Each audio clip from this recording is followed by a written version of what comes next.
मुंह का टेढ़ा करते ही गए। अगर आ गए तो कह दे, आ गए नहीं खेल तो बोल दे नहीं खेल। अकार के कब आवा था के कब जाता ये सब देखा खाते दुकान खोल के बैठल बानी खा रहे और तो नहीं यहाँ भीड़ का लगौड़ा मारा रहे फालतू के लोग। निकला यहाँ से। फालतू के करे के बोली है? अरे तोरे के बोली है ना तोरे के। निकाल बाहर। अरे निकल तानी बाहर रुक निकल तानी रुक। तो हाथ चलने आगे हो।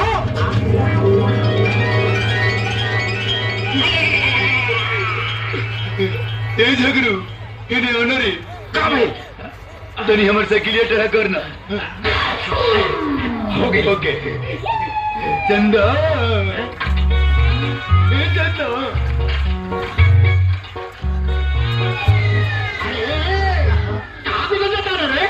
हमारा साइकिल का हैंडल टेढ़ा हो गया सीधा कदा।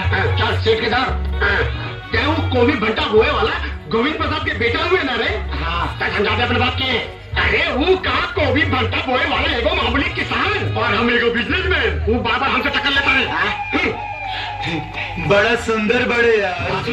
तार दुकान का टायर बा का ट्यूब बा का रिंग बा का सीट कमर बा। बाबूजी हमके 100 रुपए चाहिए। हमके सहेली लोग के साथ पिकनिक पे जाएंगे बाप। तो जा काली ले लिया तो काल बोल के टरका दिला। हमार सहेली लोग आवत लो हमके अभी चाहिए। हाय हाय का स्टाइल बा।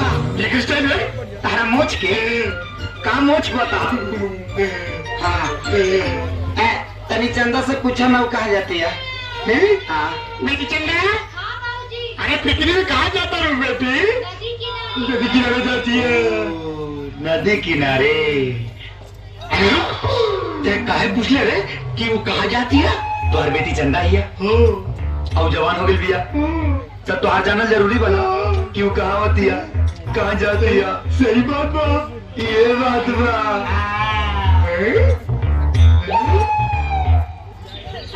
बहुते मजा आई है ना। अरे हाँ ये लोग यहाँ कैसे? वो दे आगे निकल रहे। चलो चल के देखा जाओ। किशोर सब गुस्सा में नहीं है वो तो रिसोन चल भागे के रे भाग। अरे रुका सा लड़की के खींच टाटा प्लीज साइड आओ।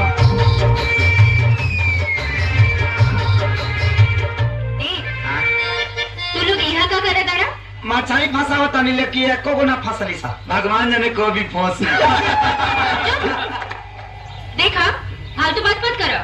हमने के एजा पहले से पिकनिक के प्रोग्राम रहा। तू लोग भागा यहाँ से भागो हटो। हटो हमने के कहा सा। हाँ तारे लोग के बैठे के बाद जा कौन कतरा पार्टी में बैठा लो बुझाई। बोलत तो ऐसे बारी जैसे की जगह इनका बाप के है। ए हमरा बाप के नाम मतलब। कुछ भी कहा चंदा लेकिन जब तू किसी आलू तो बहुत सुंदर लगेलू। लगम ना भगवान हमके फुर्सत से बनौले बाड़े। ओए होए होए होए होए तारा के फुर्सत से बनौले बाड़े।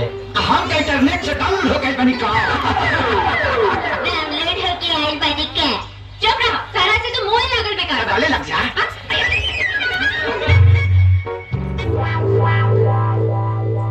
माई हमनियों के खाना ले आई।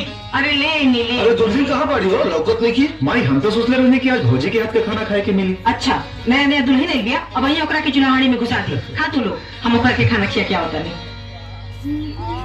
दुल्हन आप किससे पूछ कर रहे हैं? क्या आपको पता नहीं है कि किसी के भी कमरे में अंदर आने से पहले नॉक करके आना चाहिए? कहाँ करके आओ चाहिए दुल्हन? नॉक करके मतलब दरवाजा खटखटा के।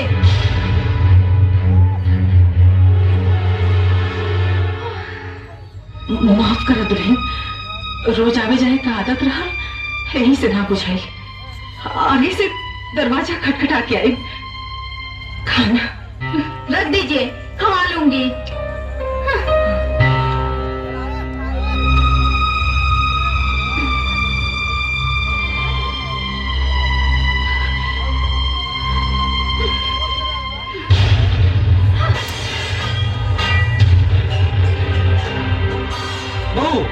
इसका बदतमीजी ना और ये खाना कहाँ फेंक दे। ये कोई खाना है? ऐसे खाना तो हमारे घर के कुत्ते भी नहीं खाते। भाऊजी हमने यहाँ खाना इंसान खाती।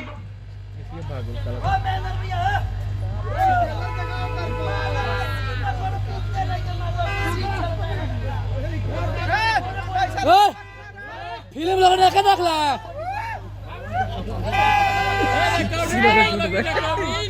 किशन जवान संभाल के बात कर। देखा दुल्हन अन्य का अपमान ना कही जाए बेचा। तोरा के खाना पसंद नहीं के तब कल से तोरा पसंद का खाना बना देवल करब। कौनो जरूरत नहीं के अलग से खाना बनावे के। जेकरा के ही खाना पसंद नहीं के वो अपन खाना खुद बना ली। चाय बना तैबे न करेला तो खाना कहाँ से बनी? देखो जुबान संभाल के बात करो। मैं इस घर में इसलिए नहीं आई हूँ कि मैं तुम लोगों के लिए खाना बनाऊं। मैं किसी की नौकरानी नहीं हूँ। तुहार कहे के मतलब का बा भौजी? भाई हमने खातिर खाना बनावे ले देखा हमने का नौकरानी हो गई। वो तुम्हारी क्या है ये तुम ही जानो। मुझे उससे कोई लेना देना नहीं है। भौजी तोहरा का हमनी के बियाह के लिए बनी हमनी के भौजी कहले साउरी ले बेटी कहेला। और जब तक ले रिश्ता बा तब तक ले पूरा लेना देना बा। तुम तो मुझसे बातें मत करो। मैं तो तुम्हारी शक्ल भी नहीं देखना चाहती। तू देखा चाहे मत देखा हमरा पर कोनो विशेष फर्क पड़े वाला नहीं के। लेकिन एक बात कान खोल के सुन ला। तू ये घर के बहू हो और बहू जैसन रहे के पड़ी। ओह तो तुम मुझे सिखाओगे कि मुझे कैसे रहना है? सब सीखे के पड़ी। केकरा से कैसन बात कही जाला और कैसन व्यवहार कही जाला। भौजी हम एक घर के मर्यादा के नहीं भुलाए। न तो हाथ उठावे हम आवेला। किशन ये सब क्या होता है? अच्छा हुआ कि तुम आ गए और तुमने सब अपनी आंखों से देख लिया। देखा तुम्हारे पीठ पीछे तुम्हारे घर वाले मुझसे कैसा कैसा बर्ताव करते हैं। ये बिटिया बात सुना। बात क्या मत बढ़ावा। ऐसा छोट मोट बात तो हर घर में होता रहेला। ये छोटी मोटी बात है। सिर्फ थप्पड़ मारना ही तो रह गया था। बाकी सब कुछ तो कर ही चुके थे आप लोग। देख किशन ये सच सच बताओ क्या कर ली सबने भौजाई के साथ? हमसे क्या पूछा? टीका से पूछा? देखा से क्या पूछी? देखा तो एक दिन भी ना बोली घर में लिया। और देख तोरा के हम अच्छा तरह से जानता नहीं कहीं कुछ कर लोग में। वाह भैया वाह। एक ही दिन में तू भौजी के तरफदारी करे लगला। हमने के इतना दिन के प्यार पर भौजी के एक दिन के प्यार भारी पड़ गए। बिना जानने सुनने तो हर हिम्मत कैसे भाई अपन छोटे भाई के ऊपर हाथ उठावे के? ये काम तो तोहरा करे के चाहिए बाबूजी। ये इतना देर से भौजाई के साथ बदतमीजी करता है। अब तू लोग बैठ कर तमाशा दिखाता ना। अरे तमाशा क्या करा था? ये छोड़ ये तमाशा काहे होता ये हम अच्छा से जानता नहीं। बेटा तोरा ये घर छोड़ के जाए के पाना चाचा बाकी जाए के बहाना मत खोजा। अरे कैसे बात करता है राम के बाबू? तू चुप कर। तोहार बेइज्जती कैले सिया तो हम चुप रहनी है। अपना दोनों देवर के बेइज्जती कैले सिया तो हम चुप रहनी है। ये हमार बेइज्जती कैले सिया तो भी हम चुप रहनी है। अरे बिना गलती के अपन छोट भाई के ऊपर हाथ उठा ले ये हम बर्दाश्त नहीं कर सका। बेटा तोरा रात के बाद याद बानू कि तू हमरा से का बोल रहा कि तोहार ससुर तोरा के घर जमाई बनावल चाहता रहे तो हम तोरा से का पूछनी? तू का जवाब देना तो तू कहला कि बाबूजी से पूछ के बताए। अरे हमरा के तो तभी पता चल गई कि तोहार मन में खोट बा ना तो तोरा बाबूजी के आड़ के जरूरत ना पड़ी। अरे तू तो खुद ही सीधा जवाब दे सकत रहा। ठीक बा तोहरा जाए के बाना प्रेम से जा पर हमारे एक बात याद रखिया घर जमाई की हालत धोबी के कुत्ता से भी बदतर होगा। अब तो इन्होंने तुम्हें कुत्ता भी कह दिया फिर भी तुम यहाँ खड़े हो। न जाने कैसे मर्द हो। पायल पायल पायल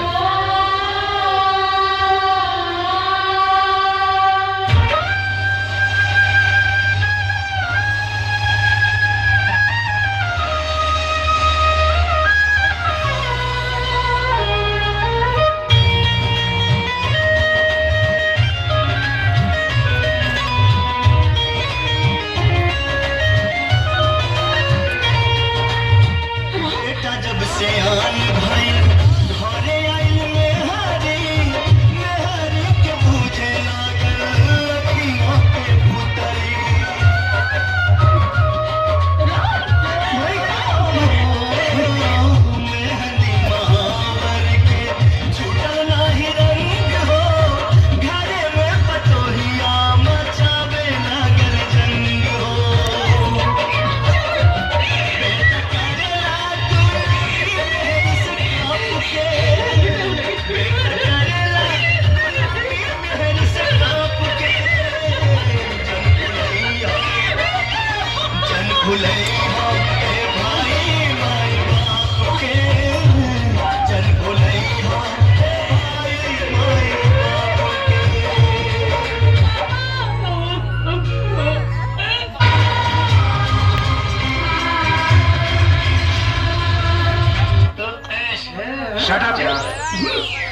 चिल्लाता रहे रे? का भाई? भाई देखा सोहन भैया के पार्सल आइल बा। पार्सल अरे तो देखत का बाड़े?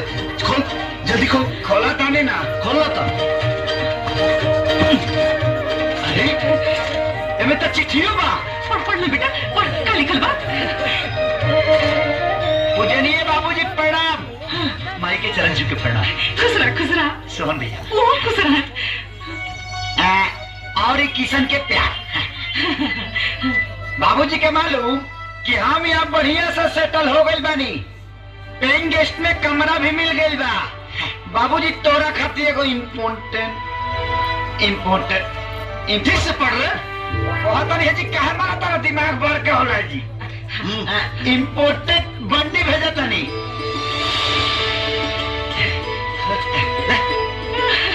अरे आगे पढ़ना।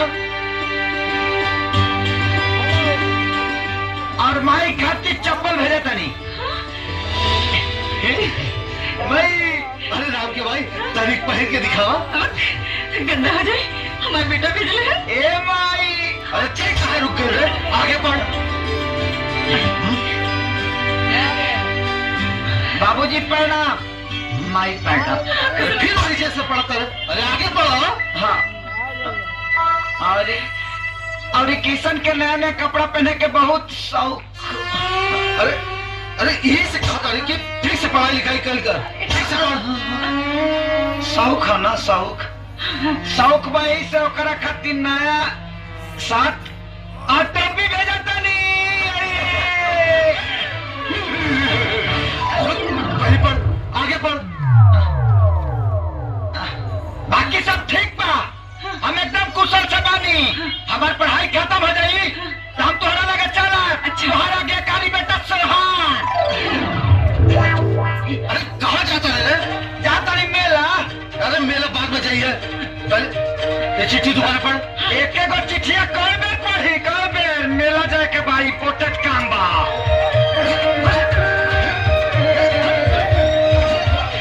बहुत बदमाश लड़का है। ए चंदा, सलमान की फोटो ले ला। अरे हट, हमके तो अजय देवगन पसंद बा। भैया को अजय देवगन की फोटो देता। ये चंदा एक हमरो फोटो ले ला। का हम अजय देवगन से कम थोड़ी बनी। नीला, हाँ देख ले, जोकर जैसे कपड़ा पहन के अपना आपके अजय देवगन समझता है। अरे एक बार बाकी था देखा अजय देवगन के बुला जाएगी।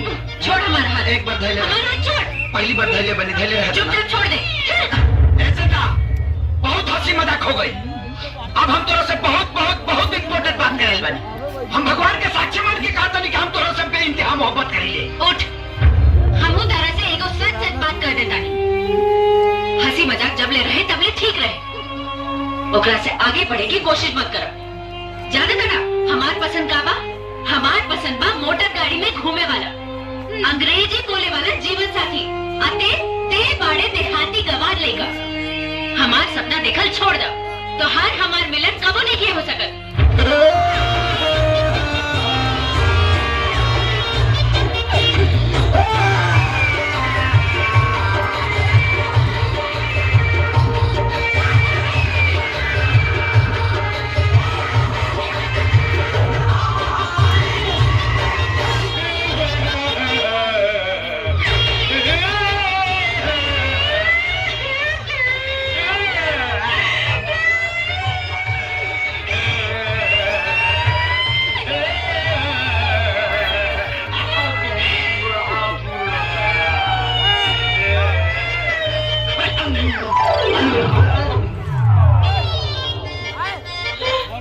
बराबर बका रे।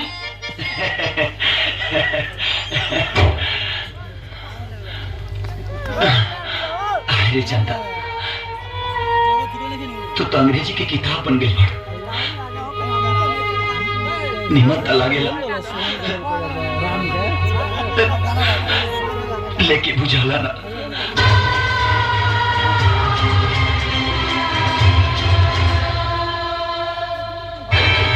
अरे चंदा, अच्छा भाई कि तुम मिल गेलू। तोहरा के वो बात बतावे के बा। का बात बतावे के बा बतावा। ए साल अपना कॉलेज में इंटर कॉलेज डांस कंपटीशन होता ना, ओमे तोहर किशन भी भाग लेता रहे। किशन? अरे वो तो अपना गांव के सड़िया से कॉलेज में पढ़े ले। तो का भाई वो अपना कॉलेज से जाता रहे। अरे हट, वहाँ तो बड़का बड़का कॉलेज से एक से बढ़ के एक डांसर आवता।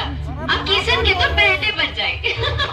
उनका कॉलेज के स्टैंडर्ड प्राइमरी स्कूल के स्टैंडर्ड से भी घटिया बा।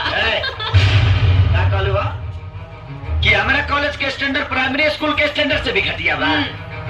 तो एगो बात जान लो, ये कंपटीशन हम जीत के दिखाई अपने बलबूता पर और अपने दल बल के साथ। अगर ना जीतने तो हमारा नाम किशन ना। अंडरस्टैंड?